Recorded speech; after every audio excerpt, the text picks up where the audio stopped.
આજે આપણે આવ્યા હતા બાલારામ ખાતે અને બાલારામ ખાતે ભગવાન ભોળેનાથના દર્શન કરી અને હવે એની નજીકમાં એટલે કે 100 મીટરના અંતરમાં ઉજાણીનું જે સ્થળ આવેલું છે એ ઉજાણી સ્થળની આપણે મુલાકાત લેવાના છીએ અને અંદર જઈને જોઈએ કે ઉજાણી જે પ્રવર્તન સ્થળ છે એ કેવું છે. તો આપણે અંદર આવીને જોઈશું.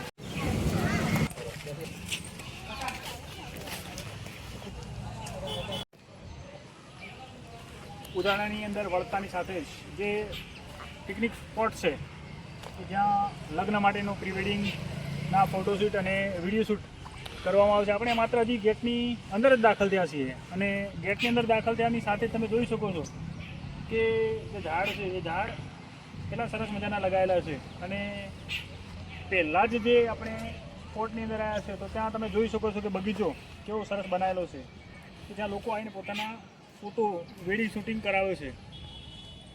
હજી તો આપણે અંદર જવાનું છે અને ઘણું બધું એના કરતાં પણ કંઈક વિશેષ આપણે જોઈશું અને એને આપણે અંદર વિડીયોની અંદર એડ કરવાનો કોશિશ કરીશું.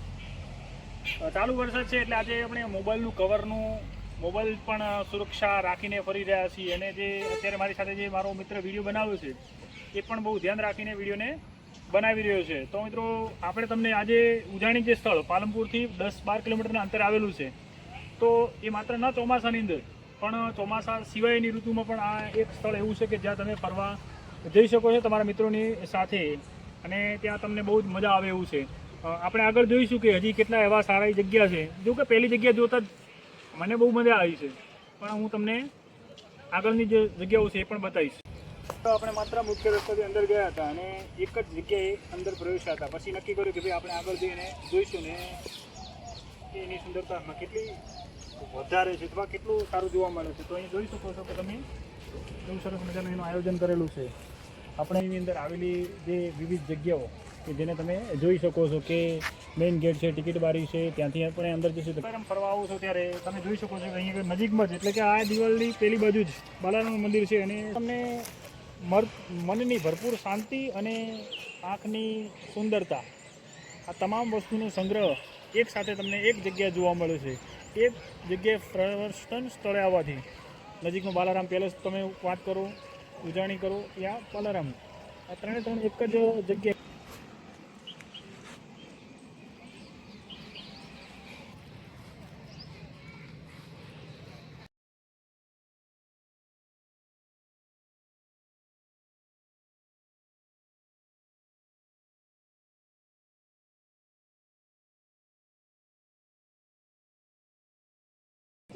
કેટલું સરસ છે. આપણે સાઈડ બાય સાઈડની મુલાકાત લેવાના છીએ. તિતલી પતંગિયું બનીને ઉડવાની મજા કોને ના હોય પણ આપણને પ્રભુએ માણસ બનાવ્યા છે તો માણસ બનીને જિંદગીની મજા લેવાની છે. એ એની જિંદગીની મજા લેશે. તમે અહીંયા જોઈ શકો છો કે જે બાજુમાં રૂમ આપ્યા છે જો તમે અહીંયા સ્ટે થવા માગો છો, રોકાવા માગો છો તો પણ એની પણ વ્યવસ્થા છે. એટલે કે જે આપણે આગળ વાત કરી હતી કે ફોટોશૂટ સ્ટેશનની તો જે નજારો છે નજારો કેટલો સરસ છે અને સાથે બગીચાની અંદર હિંચકો હોય તો હિંચકાની અંદર બેસી અને આનંદ માણવાની તો કોઈ મજા જ અલગ છે. પણ યાદ આવી જાય છે ભાઈ. મને તો ખબર નહીં પણ મને તો બહુ મજા આવે છે આ બધી જગ્યાએ ફરી અને આનંદ લેવાની. અને આ બધું જે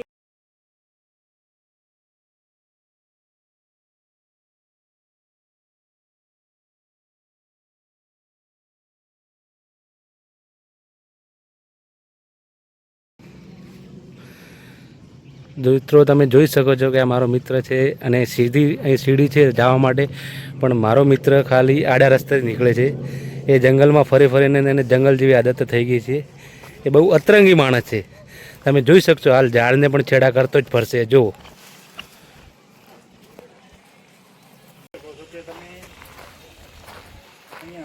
રોકાવા માટે ફોટો શૂટિંગ માટે આવો છો અને રોકાવું છે તો તમને ટેન્ટ હાઉસ પર જોવા મળે છે. આવા ટેન્ટ હાઉસની રચના જે છે આમ તો રણ ડેઝર્ટમાં જ્યારે તમે ફરવા જાઓ છો ત્યાં જોવા મળે છે પણ અહીંયા આપણે નજીક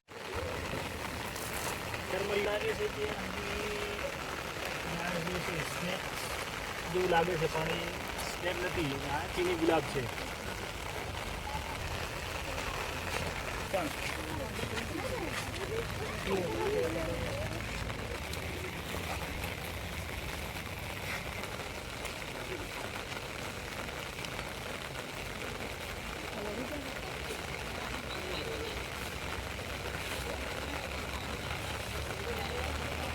તમારા માથા જેટલું મોટું છે કે આ તો પછી ઝાડનું માર્ગ પછી તમારો માર્ગ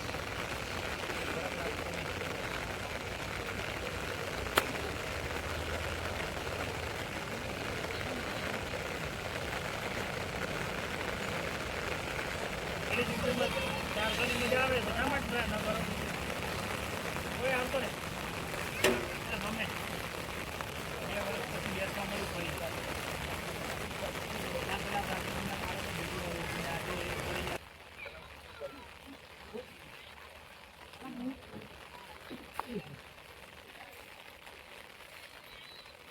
પાસ ફરીને ચુંબન કરેલી એવી મજા આવે ભાઈ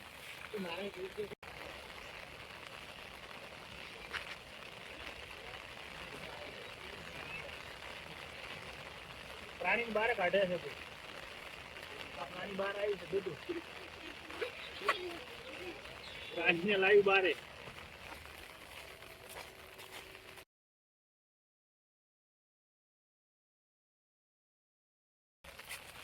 ત્યાં બેસીને તમે સરસ મજાનો તમારો ફોટો પડાવી શકો છો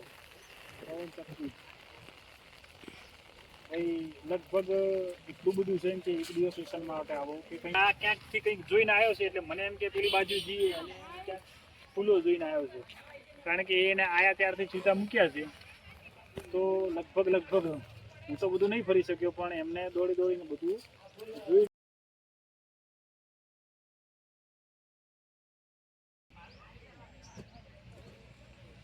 જેવું બનાવી નાખ્યું છે ઝાડને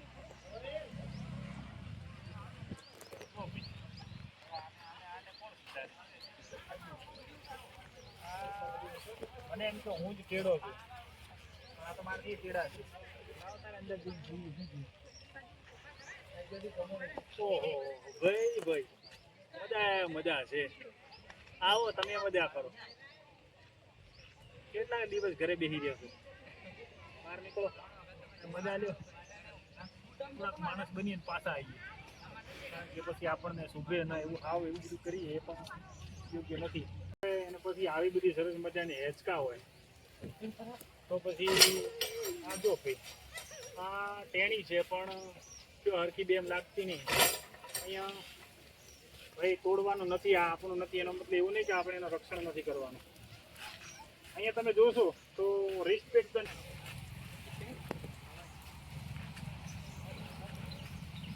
મને મજા દઈએ અરે ભાઈ આ પ્રજા ક્યાં બની છે ઓ ભાઈ આગે આ પૂરા વોંદરા પડશે ઓહો શું મજા નહીં ભાઈ મિત્રો તમારું કેવું શું થાય કોઈને આવવું હોય તો તમે શું કહેશો કે ચલો આગળ વધીને આગળનું વળી કંઈ નવું હોય તો વળી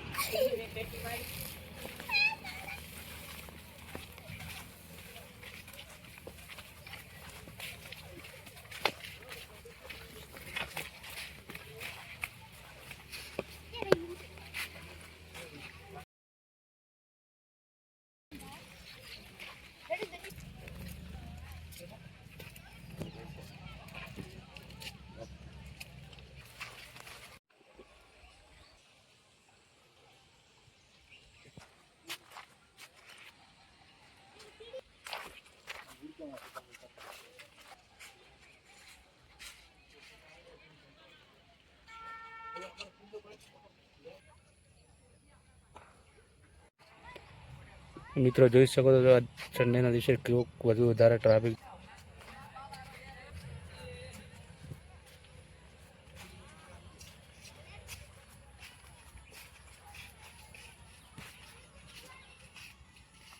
કુદરતી દરવાજો ઝાડથી બનાવેલો દરવાજો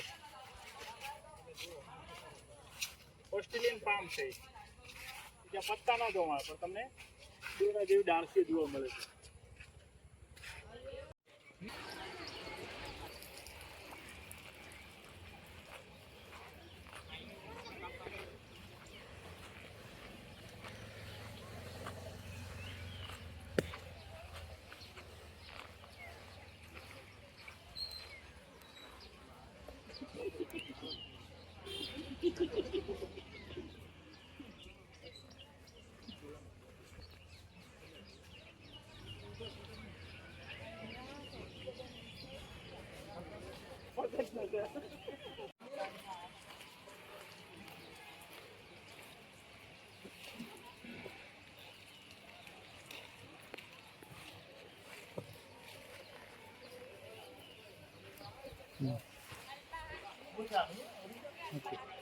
દિવસે જે આપણે બાલારામ ખાતે આવ્યા હતા અને એની બાજુમાં આવેલો ઉજાણી પાર્ક હતો. એ પાર્કની અંદર અમે 4 જણા આવેલા હતા. 4 જણની અંદર તમે જુઓ છો કે 3 મારી સાથે છે. એક જે મારો મિત્ર છે એ વિડીયો બનાવી રહ્યો છે. આ બંને મારા ભત્રીજા છે.